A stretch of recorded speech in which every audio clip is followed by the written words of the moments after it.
So we say in the United States, life, liberty, and the pursuit of happiness. I disagree. I disagree with the pursuit of happiness. I want to start with a pretty serious point. The Quran actually, in its entire discourse, never describes the pursuit of happiness as a real goal. The furthest it goes is the pursuit of contentment, but it never actually acknowledges happiness. Not in the way that we think about happiness. I want to build this over the next 20 or so minutes. I want to give you pursuits, literal pursuits that you and I have that go far beyond happiness, that take a lot of effort.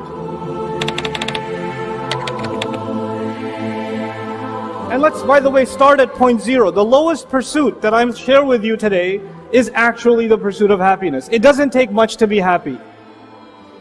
Some of you have class at 9 a.m. and you stay home sleeping and it makes you happy. It didn't take much to get happy. Some of you are sitting there, instead of going to get up and do something, you sit there and eat cheese puffs and it makes you happy. Swiss rolls can make you happy. Doing nothing, for some people, doing nothing just makes them happy.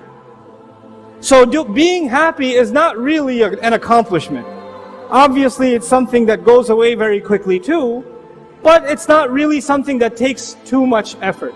As a matter of fact, most of the time when people are talking about being happy and why they're not happy, they usually blame it on other people. It's because of you, I'm not happy. It's because of the weather, I'm not happy. It's because of Donald Trump, I'm not happy, etc., etc.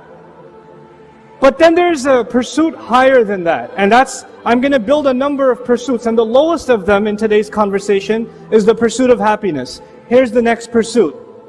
It's the pursuit of cool. It's the pursuit of social acceptability. I'm calling it cool. And what that means is that I want to be like everyone else. I don't want to be the weird one. There are young people that go to high school and they look different from everyone else. And it makes them feel awkward. So they make sure the next time they can go shopping for clothes, they're going to think about what can I wear, that when I wear it and walk down the hallway in school, people aren't going to look at me funny or make a comment. I need to be able to dress in a way, look away, and talk in a way that does not make me stick out like a sore thumb. I don't want to be the black sheep. I don't want to be the odd one out. I want to be able to fit in and be cool like everybody else. And this, for a lot of people, for a lot of Muslims, they have that struggle. It's a very real struggle, especially for a lot of Muslim youth. Because the kinds of pressures they have are enormous. It's very hard to fit in. There are comments they hear all the time. Our girls go through this struggle every day, especially the ones that wear a hijab. It's not easy. They stick out and people make mean comments to them. The school environment can be a very brutal environment. But regardless, for some people, this becomes a pursuit. As a matter of fact, everything they do. I've even met young people, they don't even like listening to certain kinds of music, but they only do so because all the other friends do it, and they'd feel weird if they didn't do it. They dress a certain way because if they didn't, their friends would actually make fun of them. This becomes a pursuit for people. And by the way, this is not just something that affects young people, it affects old people too. It affects our elders too. They want to fit in too. They want to make decisions based on what other people are doing. They want to move into a neighborhood because everybody else moved into that neighborhood. What are people going to say? Their financial decisions, their business decisions, their family decisions, even who they're going to let their kids marry decisions are almost all the time based on what they think is socially acceptable. They don't think about what's best for them or what's best for the family, but rather what's socially acceptable. That becomes more important. So that's the pursuit of cool. But then there are some people that go even at a higher level of pursuit. What are you after? What are you working for in life? And that next pursuit for some people is the pursuit of popularity. The lowest was happiness. What was next? Cool. What's third? Popularity. I don't just want to be cool, I want to be the coolest. For some people it's not enough that they're cool, they blend in. They need to wear the most expensive clothes. They need to be the loudest in the bunch. They need to get the most attention. They need to be seen as, the one that everybody else wants to be around. These are people that live off of attention. They need attention. There are other people that are perfectly happy being invisible in life. There are people that go to your school and work in your offices, and they work there for 10 years and you don't even know they exist because they'd rather be invisible. And then there are people who live off of attention. They need it. And the way they get it is by any means necessary. Some celebrities are like that nowadays. They're good examples. They'll do anything to get attention.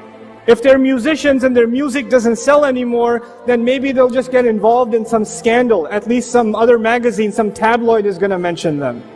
At least they're getting attention somehow. So there's the pursuit of happiness, followed by the pursuit of what?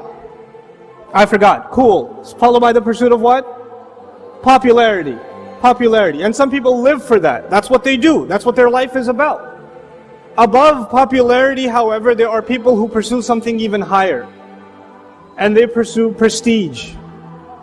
They pursue prestige. Let me tell you what that means. For a lot of people in this world, it's not actually what you've accomplished, but the fact that you look like a big deal.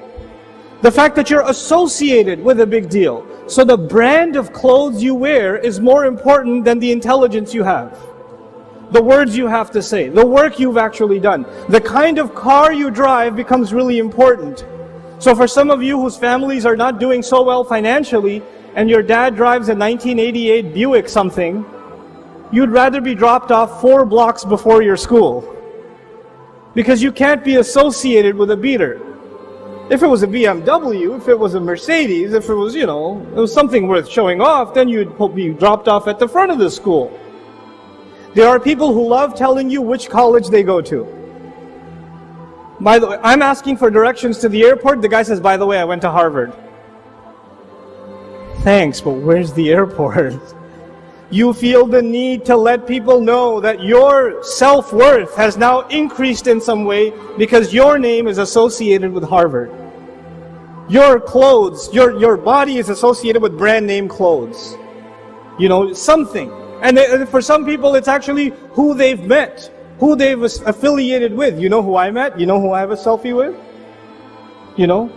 It's not actually about you, it's about these associations. You could go to Harvard and be failing all of your classes, but you still get to say, I go to Harvard. You could say that. But at least it looks good on paper. Prestige. And for a lot of people, their entire life is about the image of prestige. That's all it is. That's all they work for. I'm going to start from scratch again. What was the lowest pursuit? Happiness. What was above that? Cool. What was the third? Popularity. And above it is what? Prestige. Some of you, your parents have ingrained in you that you must graduate out of med school because unless you're a doctor, you will have no prestige in society. Nobody will want to marry you. And until you do this, you will have absolutely no prestige. Some of you are working and you rent an apartment and your parents are saying until you buy a house in a mortgage that is far beyond anything you can make economic sense of, until you own a house, you have no prestige. Anybody who has any respect owns a house at least. And out of prestige, people put themselves in social difficulty, psychological difficulty, economic difficulty, spiritual difficulty. Just out of prestige. But then there are people who pursue even higher. We've made a list of quite a few things, but we're going to keep going. There are people whose lives are dedicated beyond prestige to one thing and one thing only. الَّذِي جَمَعَ مَالًا وَعَدَّدَهُ. Money.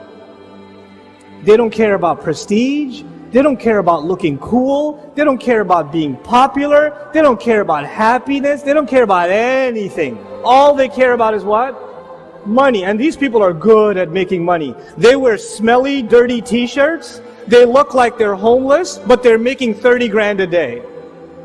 They know how to make money. And they're driving like the ugliest car. They don't spend it on anything. If you look at them, if you met them, you would not know that they are worth millions of dollars, but they are. Because these people are focused. They know that that happiness or cool or popularity or prestige isn't worth it. The real deal is how you make money.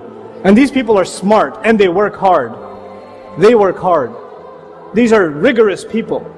They know how to get the job done. They know how to make that money. They live a miserable life too, by the way.